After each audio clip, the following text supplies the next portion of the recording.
Firing a staff member is never fun, but keeping the wrong person can quietly destroy your practice. Today, I'm going to break down exactly how you terminate someone the right way, so you protect your license, your reputation, and your business. Before we talk about how to fire someone, we need to talk about when to fire someone.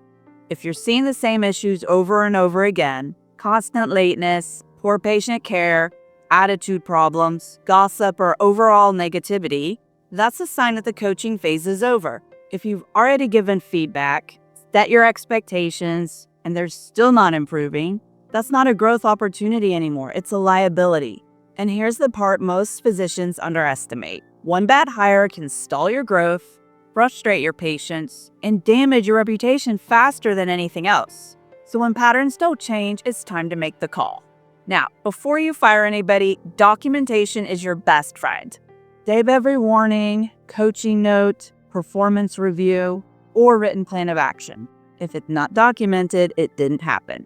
And that's where physicians get into trouble. Next, follow your employee handbook and any legal requirements in your state. Even if you're an at-will state, you still need a clear, consistent process to protect yourself. And if you're unsure whether you have enough documentation or whether you're following the right steps, this is the moment to call an HR professional or an employment lawyer. A 5-minute conversation can save you a massive headache.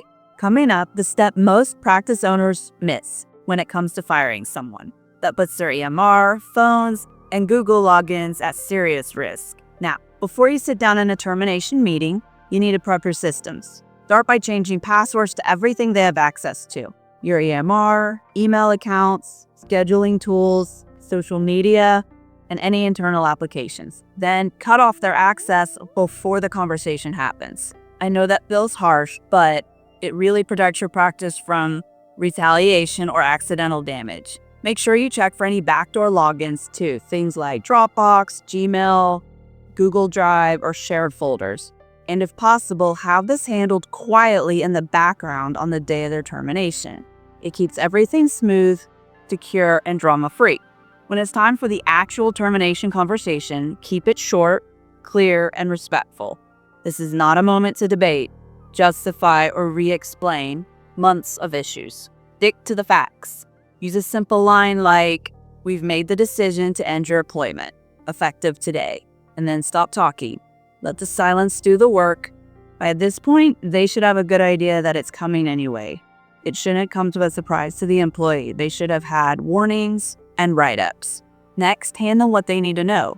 Their final paycheck if it's required by the state, information about their benefits, and clear instructions on returning keys, computers, laptops, badges, credit cards, or anything else that they have that they may need to give back. And one quick note, if you have any reason to believe that the conversation could escalate, consider having another leader or security in there with you.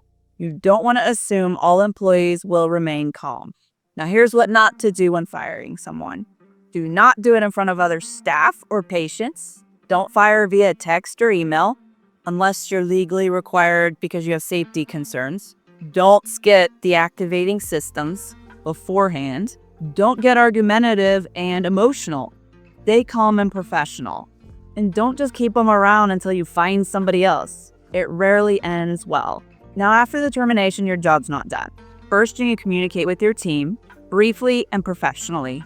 Keep it simple. You don't need to share details, and we definitely don't want to invite gossip. A simple, "They're no longer working with our practice. We wish them well, and here's how we're going to move forward," is enough. Next, reassign responsibility so patients aren't impacted. Make sure phones, check-ins, treatments, and follow-ups are all covered, so there's no disruption in your patient care. And finally, use this time as a learning moment. Ask yourself, what red flags did I ignore? Where did I wait too long? What needs to change in our hiring process or our training process? Every termination should teach you something. This is what's going to make your practice stronger. Letting someone go is never easy, but doing it the right way can protect your team, your business, and your peace of mind. And if you want to prevent bigger problems before they happen, watch my video on the early warning signs of staff theft. It could save your practice from a major headache and thousands of dollars. It can save your practice from a major headache or a financial disaster. I'll see you in the next video.